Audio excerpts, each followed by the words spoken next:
ஐஐடியில் வந்து நீங்கள் எம்டெக் படிக்கணும் அப்படின்னு ஆசைப்பட்றீங்களா? என்ன பண்ணலாம் அப்படிங்கிறது இந்த ஷார்ட் வீடியோவில் வந்து பார்க்கலாம். ஸோ ஃபஸ்ட்டு வந்து பார்த்தோம் அப்படின்னா, நீங்கள் அதாவது ஒரு யூஜி படிக்கும்போதே பிடெக், பிஇ இல்லை எம்எஸ்சி இந்த மாதிரிலாம் படிச்சுட்டு இருக்கீங்க அப்படின்னா கூட, ஏன்னா எம்எஸ்சி முடிச்சவங்களுக்கு கூட கேட் எக்ஸாமுக்கு எலிஜிபிள் இருக்குது.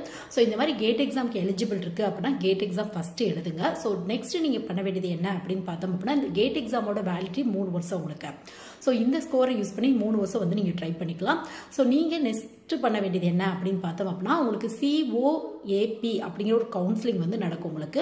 ஸோ இந்த கவுன்சிலிங்க்கு வந்து கண்டிப்பாக வந்து நீங்கள் அப்ளை பண்ணணும். அப்ளை பண்ணி இந்த கவுன்சிலிங்க்கு அப்ளை பண்ணதுக்கான ரெஜிஸ்டர் நம்பர் வந்து கண்டிப்பாக வந்து நீங்கள் வச்சுருக்கணும். ஸோ அதுக்கப்புறம் நீங்கள் எந்த ஐஐடியில் ட்ரை பண்ண போகிறீங்களோ அந்த ஐஐடியில் டைரெக்டாக வந்து நீங்கள் அப்ளை பண்ணலாம்.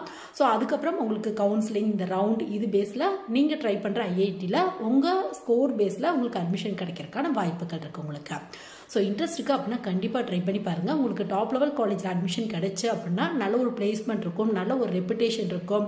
முக்கியமாக வந்து உங்கள் லைஃப் ஸ்டைல் நிறைய சேஞ்ச் ஆகிறதுக்கான வாய்ப்புகள் இருக்குது உங்களுக்கு. ஸோ நீங்கள் ஐஐடியில் எம்டெக் இல்லை எம்இ படிக்கணும் அப்படின்னு ஆசைப்பட்டீங்க அப்படின்னா, மோஸ்ட்லி எம்டெக் கோர்ஸாக இருக்கும், படிக்கணும் அப்படின்னு ஆசைப்பட்டீங்க அப்படின்னா கேட் எக்ஸாம் கன்ஃபார்மாக எழுதுங்க. அதுக்கப்புறம் COAP அப்படிங்கிற கவுன்சிலிங் வந்து ட்ரை பண்ணி பாருங்கள்.